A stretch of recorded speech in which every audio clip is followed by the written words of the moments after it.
चलिए स्टार्ट करते हैं। अभी आज टारगेट का हमारा पहला क्वेश्चन है। तो पहला क्वेश्चन टारगेट में दिया गया था, लिगेंड किसे कहते हैं तथा आवेश के आधार पर इनका वर्गीकरण कीजिए। तो देखते हैं भाई लिगेंड किसे कहते हैं। तो लिगेंड उपसंयोजक यौगिक, क्या भैया, उपसंयोजक यौगिकों में केंद्रीय धातु परमाणु के चारों ओर उपस्थित उभय आयन या परमाणु या स्पीशीज जो केंद्रीय धातु परमाणु को इलेक्ट्रॉन युग्म उपसंयोजक बंध द्वारा प्रदान करते हुए क्या कहलाते हैं, लिगेंड कहलाते हैं। अब यह उपसंयोजक यौगिक की बात करते हैं तो उपसंयोजक यौगिक है क्या। तो जैसे हमारे पास आ जाए K4FeCN6, ठीक, K4FeCN6, तो इस प्रकार के कंपाउंड को हम बोलेंगे उपसंयोजक यौगिक। तो ये यौगिक क्या कहलाएगा, उपसंयोजक यौगिक। फिर बात करते हैं केंद्रीय धातु परमाणु। तो इस उपसंयोजक यौगिक में इस जो ब्रैकेट है, इस ब्रैकेट के स्टार्टिंग में जो परमाणु लिखा होगा वो क्या कहलाएगा भाई, केंद्रीय धातु परमाणु कहलाएगा। क्या कहलाएगा, केंद्रीय धातु परमाणु कहलाएगा। तो क्या लिखा है, उपसंयोजक यौगिकों में केंद्रीय धातु परमाणुओं के चारों ओर उपस्थित वे आयन या परमाणु या स्पीशीज जो केंद्रीय धातु परमाणु को इलेक्ट्रॉन युक्त उपसंयोजक बंध द्वारा प्रदान करते हैं वो क्या कहलाते हैं भाई, लिगेंड कहलाते हैं। तो ये हमारा क्या हो गया। अब जैसे K4FeCN6 में क्या बताया गया है, Cn- आयन जो है वो क्या है भाई, लिगेंड है। तो बात करते हैं भैया उपसंयोजक। तो ये जो कंपाउंड है हमारा क्या कहलाएगा, उपसंयोजक कंपाउंड कहलाएगा, ठीक है, उपसंयोजक यौगिक कहलाएगा। इस उपसंयोजक यौगिक में जो ब्रैकेट है, ब्रैकेट जहाँ से स्टार्ट होगा उसके पास जो धातु लिखी होगी वो क्या कहलाएगी, केंद्रीय धातु परमाणु कहलाएगी।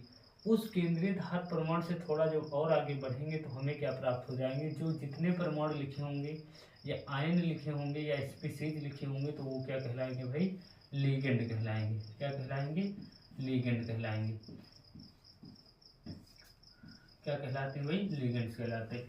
तो जैसे बताया गया K4FeCN6 में क्या है भाई, Cn क्या है, लिगेंड है। फिर क्वेश्चन में आगे और बोला गया था कि आवेश के आधार पर इनका वर्गीकरण कीजिए।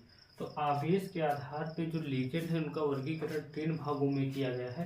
पहला है भैया धनावेशित लिगेंड, दूसरा है ऋणावेशित लिगेंड, तीसरा है उदासीन लिगेंड। अब धनावेशित लिगेंड किसे कहते हैं, तो ऐसे लिगेंड जो क्या होते हैं, दुर्लभ होते हैं और इन पर कैसा आवेश होता है, धनावेश होता है। तो वे लिगेंड जिनके ऊपर क्या होता है, धनावेश होता है, वो क्या कहलाते हैं, धनावेशित लिगेंड कहलाते हैं। जैसे H3O+ ion, NO+ ion, NH2 NH3+ ion. तो ये इनके ऊपर क्या है भाई, सबके ऊपर प्लस चार्ज लगा हुआ है, प्लस आवेश लगा हुआ है। तो ये किस प्रकार के लिगेंड होंगे, धनावेशित लिगेंड होंगे। फिर दूसरा लिगेंड कौन है, ऋणावेशित लिगेंड है। ऋणावेशित लिगेंड किसे कहोगे, तो वे लिगेंड जिन पर ऋणावेश होता है, क्या होता है, ऋणावेश होता है, वो क्या कहलाते हैं, ऋणावेशित लिगेंड कहलाते हैं। वे लिगेंड जिनके ऊपर क्या होता है, ऋणावेश होता है, वो क्या कहलाते हैं, ऋणावेशित लिगेंड कहलाते हैं। जैसे कि बात करते हैं Cl-, Br-, OH-, CH3COO-। तो इन सब पर क्या भैया, माइनस चार्ज लगा हुआ है। तो ये किस प्रकार के लिगेंड होंगे, ऋणावेशित लिगेंड होंगे। तीसरे लिगेंड की बात करते हैं तो तीसरा लिगेंड से हमारे पास उदासीन लिगेंड। तो उदासीन लिगेंड किसे कहोगे, जिन लिगेंड पर कोई आवेश नहीं होता। क्या भैया, वे लिगेंड जिनके ऊपर कोई आवेश नहीं होता वो क्या कहलाते हैं, उदासीन लिगेंड कहलाते हैं। जैसे H2O हो गया, NH3 हो गया, CO हो गया, एक्वा, एमीन और कार्बोनेट, इन प्रकार के लिगेंड पर कोई आवेश नहीं होता तो ये क्या कहलाते हैं भाई, उदासीन लिगेंड कहलाते। तो आपको पहला क्वेश्चन आपका इस प्रकार कंप्लीट होगा। आप लोग इसे अच्छे तरीके से कंप्लीट करिएगा। अब दूसरा क्वेश्चन देखते हैं अपने टारगेट का। तो हमारा दूसरा क्वेश्चन था मोलरता और मोललता। अब टारगेट का हमारा दूसरा क्वेश्चन है। तो दूसरा क्वेश्चन था मोलरता और मोललता को परिभाषित कीजिए। तो देखते हैं भैया मोलरता की परिभाषा और मोललता की परिभाषा। तो सबसे पहले मोललता की परिभाषा देखते हैं। मोललता कहते किसे, मोलरता कहते किसे, तो 1 लीटर बिलियन में उपस्थित विलेय के मोलों की संख्या। क्या भैया, 1 लीटर विलयन में उपस्थित विलेय के मोलों की जो संख्या होगी वो क्या कहलाएगी, विलयन की मोलरता कहलाएगी। 1 लीटर विलयन में उपस्थित विलेय के मोलों की संख्या विलयन की क्या कहलाती है, मोलरता कहलाती है। इसे हम कैपिटल एम से प्रदर्शित करते हैं। मोलरता का जो फार्मूला होता है वो विलेय के मोलों की संख्या अपान विलयन का आयतन। ये ml में, अगर ml में लिखेंगे तो हम 1000 से गुणा करवाएंगे, तो फार्मूला बन के तैयार होगा मोलरता बराबर विलेय के मोलों की संख्या अपान में विलयन का आयतन ml में, गुणे में भैया 1000। फिर दूसरी डिफिनेशन देखते हैं। दूसरी भैया डिफिनेशन है मोललता की। तो मोललता किससे कहते हैं, तो 1 किलोग्राम विलायक में उपस्थित विलेय के मोलों की संख्या, किसकी संख्या भाई, विलेय के मोलों की संख्या विलयन की क्या कहलाती है, मोललता कहलाती है। 1 किलोग्राम विलायक में उपस्थित विलेय के मोलों की संख्या क्या कहलाती है, मोललता कहलाती है। मोललता बराबर फार्मूला होता है विलेय के मोलों की संख्या अपान विलायक का भार गुणे 1000। अगर आप ग्राम में भार लिख रहे हो तो 1000 से गुणा करवाना, अगर किलोग्राम में लिखोगे तो 1000 से गुणा नहीं करवाना। इसी प्रकार इसमें आयतन अगर ml में लिख रहे हो तो 1000 से गुणा करवाना, अगर ml लीटर में लिख रहे हो तो 1000 से गुणा नहीं करवाना। मोलरता को कैपिटल एम से प्रदर्शित करोगे, मोललता को स्मॉल एम से प्रदर्शित करोगे।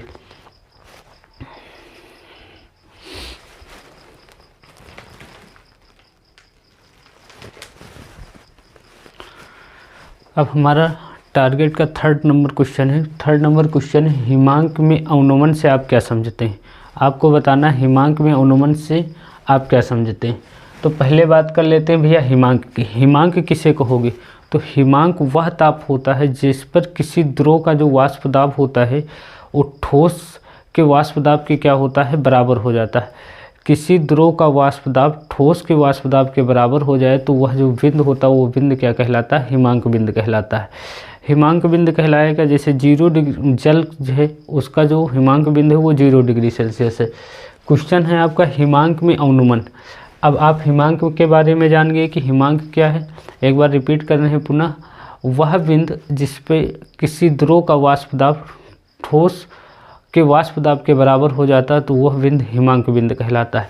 फिर क्वेश्चन है हिमांक में अवनमन। अवनमन का मतलब होता है कमी। क्या होता है भाई, कमी। अब किस में कमी आ जाए, तो किसी ताप में कमी आ जाए तो वो जो कमी होगी वो क्या कहलाएगी, हिमांक में अवनमन कहलाएगी। अब पढ़ते हैं भाई, जब किसी अवाष्पशील विलेय को विलायक में घोलते हैं तो विलयन का वाष्प दाब विलायक से क्या होता है, कम हो जाता है। अतः विलयन विलायक से कम ताप पर क्या होता है, जमता है। इसी कारण यह कहा जाए हिमांक में इस कमी को हिमांक का अवनमन कहते हैं। क्या कहते हैं, हिमांक का अवनमन कहते हैं। इसे डेल्टा टीएफ से प्रदर्शित करते हैं। किससे प्रदर्शित किया जाता है, डेल्टा टीएफ से प्रदर्शित किया जाता है। तो डेल्टा टीएफ समानुपाती होता है एम। एम स्मॉल एम लिखा है, स्मॉल एम का मतलब होता है जो डेल्टा टीएफ है वो समानुपाती होगा मोललता के। फिर समानुपाती का सिंबल हटाएंगे तो आ जाएगा डेल्टा टीएफ इक्वल टू के एफ इंटू एम। फिर एम आपको पता है मोलरता है, तो मोलरता का फार्मूला रखेंगे। मोलरता बराबर होता है विलेय के मोलों की संख्या अपान विलायक का भार और गुणे में 1000। तो बन के फार्मूला तैयार होगा डेल्टा टीएफ बराबर के F into small W into 1000 अपान एम इंटू कैपिटल डब्लू। तो ये हो जाएगा भैया क्या, हिमांक में अवनमन और मोललता में संबंध। एक क्वेश्चन और पूछ लेता है आपसे एग्जाम में कि हिमांक में अवनमन और मोललता में क्या संबंध है, तो आपको ये डेफिनेशन और ये फार्मूला राइट करना है। इसे रिपीट कर रहे हैं पुनः। अब हिमांक में आप समझ चुके, हिमांक किसे कहते हैं, अवनमन का मतलब होता है कमी से। किससे होता है भैया, कमी से। अगर तापमान में कमी आ रही है, क्या रही, कमी आ रही, तो आप बोल सकते हो क्या हो रहा है, अवनमन हो रहा है। अब हिमांक शब्द लिखा हुआ तो हिमांक में कमी, इसका मतलब हिमांक में अवनमन। अवाष्पशील विलेय पदार्थ लिखा। अवाष्पशील मतलब होता है ऐसे पदार्थ जो वाष्प में कन्वर्ट नहीं होते, उन पदार्थों को नाम दे दिया जाता है अवाष्पशील विलेय। अगर जब किसी विलायक में आप क्या करोगे, अवाष्पशील पदार्थ को घोलोगे तो विलयन का जो वाष्प दाब है विलायक से क्या हो जाएगा, कम हो जाएगा। अतः विलयन विलायक से क्या होगा, कम ताप पर जमेगा, और जब कम ताप पर जमेगा तो इसी कमी को हम नाम दे देते हैं, या हिमांक में जो कमी आती है इसी कमी को हम नाम देते हैं हिमांक में अवनमन। जैसे मान लो जल है, आपके पास एक पात्र है, इस पात्र में आपने जल लिया है, क्या लिया है, जल लिया। अब जल का टेम्परेचर आप धीरे धीरे कम कर रहे हो, क्या कर रहे हो, कम कर रहे हो। तो इसका वाष्प दाब या कहा जाए इसका जो हिमांक बिंदु है वो 0 डिग्री सेल्सियस है। क्या है भाई, 0 डिग्री सेल्सियस। अगर आप इसका टेम्परेचर 0 डिग्री सेल्सियस कर दोगे तो ये द्रव क्या होगा, ठोस अवस्था में परिवर्तित हो जाएगा, क्योंकि इसका जो द्रव का वाष्प दाब है वो ठोस अवस्था के वाष्प दाब के बराबर हो जाएगा 0 डिग्री सेल्सियस पे। तो ये जो जल है वो कहाँ कन्वर्ट हो जाएगा, ठोस अवस्था में कन्वर्ट हो जाएगा। लेकिन आप इसमें बाहर से क्या मिला दो, ऐसे पदार्थ को मिला दो जो अवाष्पशील हो, किस में न कन्वर्ट होते हैं, वाष्प में न कन्वर्ट होंगे, तो इनके तापमान में क्या आ जाएगी, कमी आ जाएगी। जब कमी आ जाएगी तो जो विलयन होगा वो विलायक से क्या होगा, कम ताप पर जम जाएगा। तो इसी कमी को नाम दे देते हैं हम लोग हिमांक में अवनमन। आपको ये संबंध और ये डिफिनेशन अच्छी तरीके से कंप्लीट करनी। अब हमारे टारगेट का नेक्स्ट क्वेश्चन है राउल्ट का नियम। तो राउल्ट का नियम किससे कहते हैं, तो किसी द्रव्यीय विलयन में प्रत्येक द्रव का आंशिक दाब मोल अंश के क्या होता है, समानुपाती होता है। तो जो राउल्ट का नियम होता है वो द्रव्यीय विलयन पर लगता है। किस पे लगता है भैया, द्रव्यीय विलयन।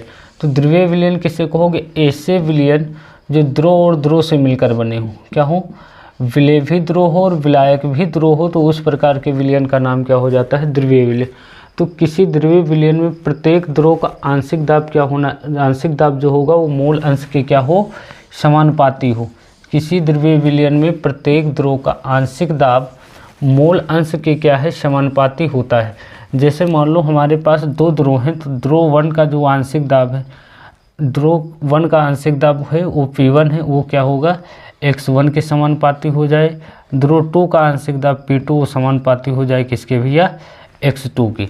अब हम समानुपाती का अगर सिंबल हटा रहे हैं तो आएगा P1 बराबर P01 इंटू x1, फिर दूसरा आ जाएगा P2 equal to P02 into x2। अगर कुल दाब की बात करते हैं तो कुल दाब जो होगा, कुल दाब वो दाब होगा PT बराबर P1 प्लस का P2, और P1 का मान जो दिया गया है वो भैया क्या है, PT बराबर P1 का जो मान दिया गया है P01 इंटू x1, और प्लस का P2 का मान जो दिया गया है P02 इंटू x2। तो ये हमारा हो गया भैया क्या, राउल्ट का नियम। राउल्ट का नियम किसी द्रव्यीय विलयन में प्रत्येक द्रव का आंशिक दाब उसके मोल अंश या मोल प्रभाज के क्या होता है, समानुपाती होता है। तो आप राउल्ट के नियम को इस प्रकार कंप्लीट करोगे। अब हमारा लास्ट क्वेश्चन बचा हुआ है। लास्ट क्वेश्चन है हमारा, संक्रमण तत्व रंगीन आयन का निर्माण क्यों करते हैं। तो आप लोग लिखोगे संक्रमण तत्व रंगीन आयन का निर्माण क्यों करते हैं।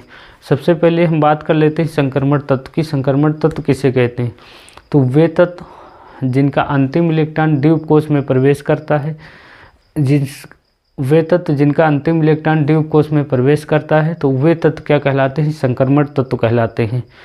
अब क्वेश्चन पूछा गया है संक्रमण तत्व रंगीन आयन का निर्माण क्यों करते हैं, तो आप लोग क्या लिखोगे, ऐसे तत्व जिनके बाह्यतम कोश में क्या होते हैं, आयुग्मित इलेक्ट्रॉन उपस्थित होते हैं। ठीक, क्या होते हैं ऐसे तत्व, या फिर बोल सकते हो संक्रमण तत्व रंगीन आयन का निर्माण क्यों करते हैं। तो रंगीन आयन का निर्माण करने का मेन रीजन है क्योंकि उनके बाह्यतम कोश में आयुग्मित इलेक्ट्रॉन पाए जाते हैं। तो संक्रमण तत्वों के बाह्यतम कोश में क्या होते हैं, आयुग्मित इलेक्ट्रॉन उपस्थित होते हैं। आयुग्मित इलेक्ट्रॉन उपस्थित होने के कारण वे क्या करते हैं, रंगीन आयन का निर्माण करते हैं। आप अपनी जितने टारगेट के क्वेश्चन हैं उन सबको अच्छे तरीके से कंप्लीट करोगे।